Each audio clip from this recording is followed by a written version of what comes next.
दोस्तों स्वागत है आपके अपने चैनल सिविल साइड विजिट में। दोस्तों आज मैं मिस्टेक्स बताने वाला हूँ। 6 मिस्टेक ऐसी बताऊंगा आपको जिससे घर की स्ट्रेंथ पे काफ़ी फर्क पड़ता है, मतलब वीक हो जाता है आपका घर कितना 20 से 30%। अगर ये 6 मिस्टेक आपके घर में हो रही हैं हुई हैं तो आपके घर के पे काफ़ी इफेक्ट पड़ेगा स्ट्रेंथ का, जो काफ़ी बड़ी हो सकती है आपको घर को गिराने के लिए। जो पहली मिस्टेक आप सामने देख रहे हो ये इतनी बड़ी मिस्टेक है कि आपके पूरे घर को गिरा सकती है। सामने आप देख रहे हो जो कॉलम है ये नीचे से तोड़ दिए गए हैं। हुआ क्या रीज़न है, मेरा एक भाई था जिन्होंने ये गलती की है, काफ़ी बड़ी गलती मैं इसको बोल सकता हूँ। उन्होंने पहले लैब अच्छे से प्रोवाइड नहीं किया था, कोई 1 फीट तक लैब प्रोवाइड किया था। तो उनको बाद में हुआ, उन्होंने वीडियोस देखी या किसी ने कहा तो उन्होंने क्या किया, नीचे से कॉलम तोड़े और फिर उसमें सरिया बेल्ट किया एक्स्ट्रा। ये काफ़ी बड़ी गलती हो गई। एक तो पहले गलती तो थी कि लैप नहीं प्रॉपर वे से प्रोवाइड किया था, लेकिन उससे भी बड़ी गलती कर दी भाई ने। क्या किया, उसको तोड़ के नीचे लैप प्रोवाइड किया। पहले तो वीक था और ज़्यादा इसमें उसने वीक कर दिया। ये काफ़ी बड़ी गलती है, इससे घर टूट सकता है। मतलब क्या होगा, गिरेगा तो इतनी जल्दी नहीं, इजी नहीं गिरेगा क्योंकि वॉल्स भी हैं, लो काफ़ी कॉलम भी हैं, तो वो लोड डिस्ट्रीब्यूट हो जाएगा। लेकिन एक हो सकता है कि कॉलम से सेटलमेंट के चांसेस, मतलब इधर कॉलम का वर्क बिल्कुल कम हो गया, कॉलम यहाँ वर्क करेगा ही नहीं, बिल्कुल डिक्रीज़ कर दिया काम। और एक गलती मैंने ऐसे भी काफ़ी जगह देखी है, क्या करते हैं या तो जो डोर फ्रेम होते हैं उनको फिक्स करने के लिए ये यहाँ कॉलम तोड़ दिया जाता है, जहाँ कहीं कोई पाइप बाहर करनी हो तभी मैंने देखा क्या करते हैं लोग, कॉलम तोड़ देते हैं और पाइप पास करके उसमें कंक्रीट कर देते हैं। भाई ऐसा कभी नहीं करना है। कॉलम एक बार कास्ट हो गया उसको मैं बोलता हूँ हैमर से भी नहीं हिलाना है कि उसमें माइनर क्रैक्स नहीं हो जाए। तो आपको हमेशा ध्यान देना है, कभी भी कॉलम को तोड़ना नहीं है। देखो जो स्टीरअप होता है या रिंग बोल लो, उसमें स्पेसिंग बराबर होनी चाहिए। सामने आप देख रहे हो कितनी ज़्यादा स्पेसिंग दी है।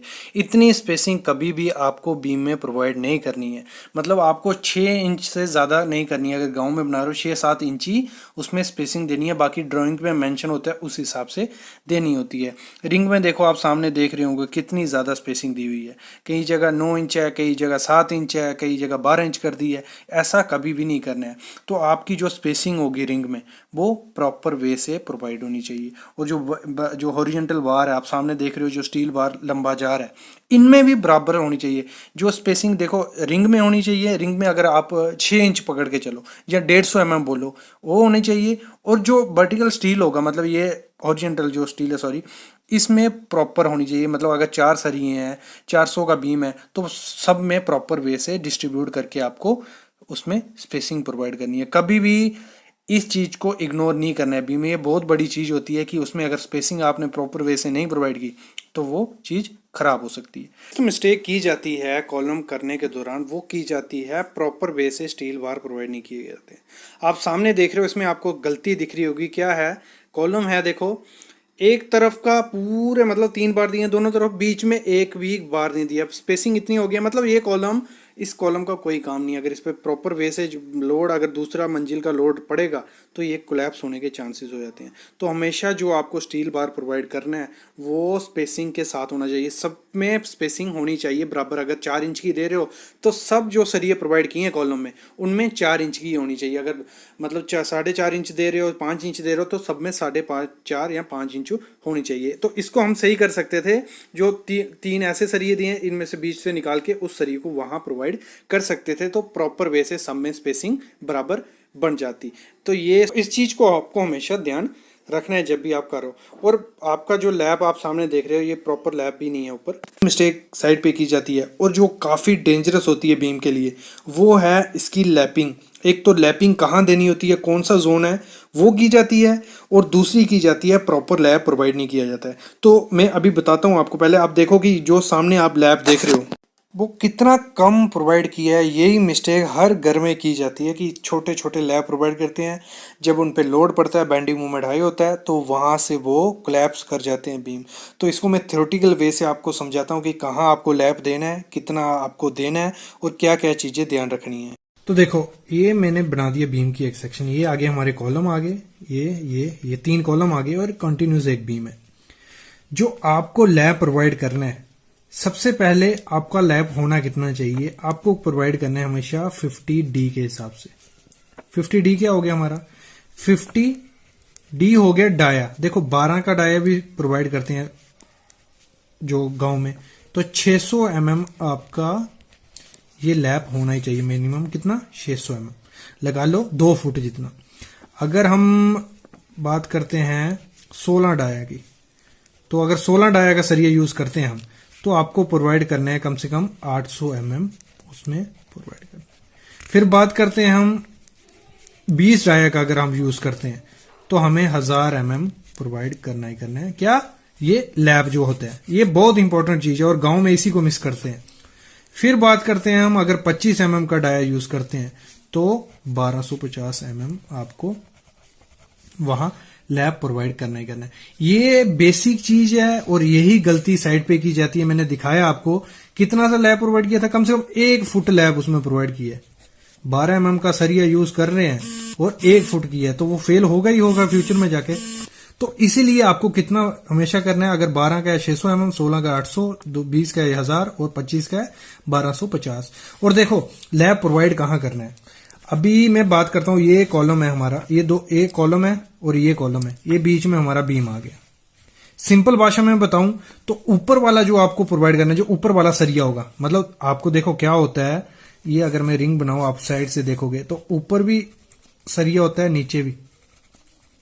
ये ऊपर वाला जो सरिया है, ये वाला, ये आपको हमेशा सेंटर, ये अगर मैं सेंटर करूं बीम का, ये आ गया, मतलब दोनों तरफ बराबर हो गया, तो ऊपर वाला आपको हमेशा सेंटर में प्रोवाइड करना है। जो लैप आएगा ऊपर वाले में वो सेंटर में, और नीचे में पॉसिबल हो, जैसे सेंटर है ना, सेंटर से इस तरफ अगर LY4 ही, LY4 देखो अभी टेक्निकल वे से मैं समझाऊं, LY3 ऊपर, LY4 नीचे, अगर आपका होता है मतलब 3 मीटर, ठीक है, तो उसको 3 से डिवाइड कर देना है।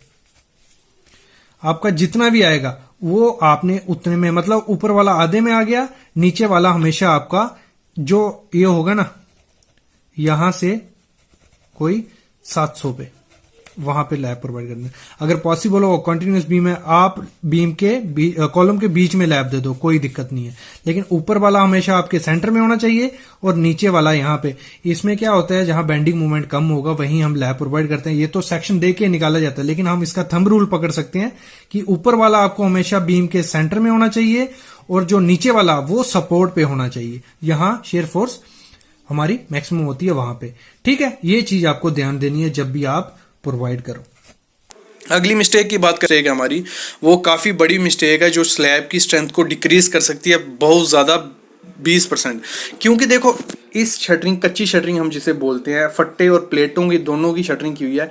इसमें आप वॉइड्स देख रहे हो कितने ज़्यादा वॉइड्स हैं। इससे क्या होगा, जो आप जितना भी महंगा सीमेंट लगा लो उसमें, लेकिन अगर स्लरी लीक हुई तो उस सीमेंट कंक्रीट का कोई फायदा नहीं, क्योंकि सीमेंट जो होगा पानी के साथ मिक्स होकर नीचे निकल आएगा और ऊपर बचेगा क्या, सिर्फ मतलब एग्रीगेट, सैंड और पानी। मतलब बाकी जो सीमेंट मेन है, प्रोपोर्शन है, देखो काफ़ी जगह इतने बड़े बड़े जॉइंट हैं कि उसमें से सब मटेरियल नीचे गिराएगा। काफ़ी बड़ी मिस्टेक होती है, इससे काफ़ी इफेक्ट पड़ता है स्ट्रेंथ पे। अगर बाय फ्यूचर में एक्सटेंशन करना है, और नीचे एक तो ये क्या है, इधर लटक बीम नहीं दिए हैं, टी बीम नहीं दिए हैं, सिर्फ क्या स्लैब बीम है, और उससे भी काफ़ी इफेक्ट पड़ेगा। अगर ऊपर में कंस्ट्रक्शन की तो ये स्लैब वीक हो सकती है काफ़ी ज़्यादा। तो हमेशा आपको जब भी शटरिंग प्रोवाइड करनी है, यहाँ तो प्रॉपर प्लेट की शटरिंग करो।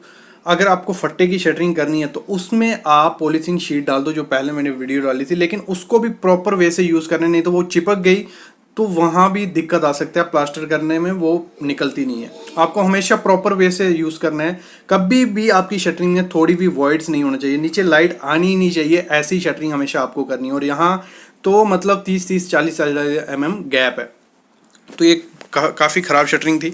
ये 6 मिस्टेक्स जो आपको मैंने बताई, ये काफ़ी बड़ी मिस्टेक्स थी। ऐसे तो मतलब इनको नॉर्मल लिया जाता है, हर जगह मैंने देखा एक गलती की जाती है, लेकिन इससे काफ़ी इफेक्ट पड़ता है इसकी स्ट्रेंथ पे, इसकी ड्यूरेबिलिटी पे, और ये मिस्टेक आपको कभी नहीं करनी है। और यहाँ एक और मिस्टेक मेरे को देखने को मिली, जो यहाँ प्रॉप्स प्रोवाइड की थी शटरिंग के लिए, प्रॉप्स वो काफ़ी दूर दूर थी। आपको शटरिंग की प्रॉप्स प्रॉपर वे से प्रोवाइड करनी है और बिल्कुल सीधी होनी चाहिए, कभी भी इंक्लाइंड आपको कभी नहीं करनी। अगर हम यहाँ बात करें, गैप तो है ही है, बाकी आप जो बल्लीस देख सकते हो, यहाँ हम बोलते हैं ग्रिडर तो डाले हैं, लेकिन फिर भी ग्रिडर कितना लोड उठाएगा अगर आपने प्रॉपर वे से बल्ली प्रोवाइड नहीं की है। तो जो ये सामने आप क्रैक देख रहे हो, मतलब जिनकी मोटाई विड्थ काफ़ी ज़्यादा थी, जो आपने शुरुआत में देखे और जो आप सामने आपको दिख रहे भी हैं, उनके आने के दो ही रीज़न हो सकते हैं मेन, जो जिस टाइप के ये क्रैक्स दिख रहे हैं। एक तो सेटलमेंट, जो मेनली हर रीज़न रहता है क्रैक्स में, जो बड़े क्रैक्स दिखते हैं वो सेटलमेंट से होता है। मतलब सेटलमेंट हो गया, नीचे की जो मिट्टी होगी वो बैठ जाएगा। मतलब काफ़ी रीज़न होते हैं, मैं बताता हूँ।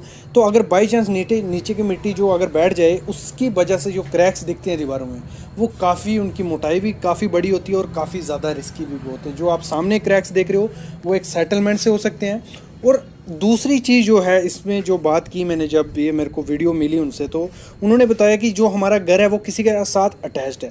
तो एक रीज़न ये भी होता है, जब आपका घर किसी के साथ अटैच रहेगा, पूरा फिक्स रहेगा, जो बॉन्ड रहेगी, तो जो एक्सपेंशन या कंट्रैक्शन होगा उस घर में, उस घर का इफेक्ट आपके घर पे भी पड़ सकता है। तो वो भी मेन रीज़न होता है। अगर बाई चांस फ्यूचर में कभी अर्थक्वेक आया, जहाँ सेटलमेंट हुई दूसरे घर में और वो आपके साथ अटैच है, तो आपके घर पे काफ़ी ज़्यादा इफेक्ट उसका पड़ सकता है। तो हमेशा ध्यान देना है इस चीज़ को, थोड़ा गैप दे लो जहाँ घर में, जहाँ एक्सपेंशन कंट्रैक्शन जॉइंट हमेशा घर के दोनों घर के बीच होना ही होना चाहिए, तो वो आपके क्रैक्स होने से बच जाएंगे। और एक और चीज़, जब भी मतलब आपका घर कंस्ट्रक्शन हुई और साथ में उसके न्यू घर कंस्ट्रक्शन हो रही है, तो उसमें गैप के साथ ही उसको कंस्ट्रक्शन करने दो, नहीं तो पूरा प्रॉपर सेफ्टी के साथ करो। अगर फ्यूचर में उसका घर बन गया, जहाँ बनते दौरान नीचे उसने एक्सक्वेशन की आपकी फाउंडेशन से नीचे, तो आपके घर में सेटलमेंट के चांसेस काफ़ी ज़्यादा हो जाते हैं। तो उस वजह से भी क्रैक्स देखे जाते हैं। जैसे मैंने बताया कि सेटलमेंट होती किससे है, देखो आपकी जो फाउंडेशन होगी, ऐसे तो थोड़ी बहुत तो सेटलमेंट होती है, कोई दिक्कत नहीं है, लेकिन उससे क्या इतने माइनर क्रैक्स रहते हैं, वो दिखते भी नहीं है। कभी कभार थोड़े बहुत क्रैक्स दिखते हैं, लेकिन अगर ज़्यादा सेटलमेंट हो, उससे काफ़ी मोटे क्रैक्स देखे जाते हैं। और सेटलमेंट किससे होती है, अगर जो नीचे की सॉइल बैठ गई, जहाँ आपका जो प्लिंथ बीम होगा वो भी प्रॉपर वे से नहीं किया, जहाँ कोई मिट्टी है जो जैसे काली मिट्टी होती है, वो क्या होती है, स्वेल और कॉन्ट्रैक्ट होती है, मतलब फूलती है और सिकुड़ती है। तो उस वजह से भी क्या होता है, मिट्टी में हलचल की वजह से जो फाउंडेशन होती है वो बैठती है, जहाँ उठती है, उस वजह से भी क्रैक आते हैं। हमेशा ध्यान देना है, जब भी घर बनाना है तो फाउंडेशन आपको पूरी प्रॉपर डिज़ाइन वे से करनी है। जो आर्किटेक्ट वगैरह होगा उससे कंसल्ट करके ही आपको फाउंडेशन बनानी है। तो दोस्तों ये थी 6 मिस्टेक जो घर की कंस्ट्रक्शन में की जाती हैं। ऐसी वीडियोस आपके लिए लाता रहूँगा। अभी नई सीरीज़ में स्टार्ट करने वाला हूँ कल से, हाउस कंस्ट्रक्शन पे और सिविल इंजीनियर के लिए अलग से नॉलेज, तो उसको भी आप देखो, प्यार दो और शेयर करो लोगों के साथ। और वीडियो पसंद आई है तो लाइक और सब्सक्राइब कर लेना। और कोई भी क्वेश्चन होता है कमेंट ज़रूर करो, मैं वीडियो उस पर ले आऊँगा, जहाँ जो भी आपका डाउट होगा उसको क्लियर करूँगा।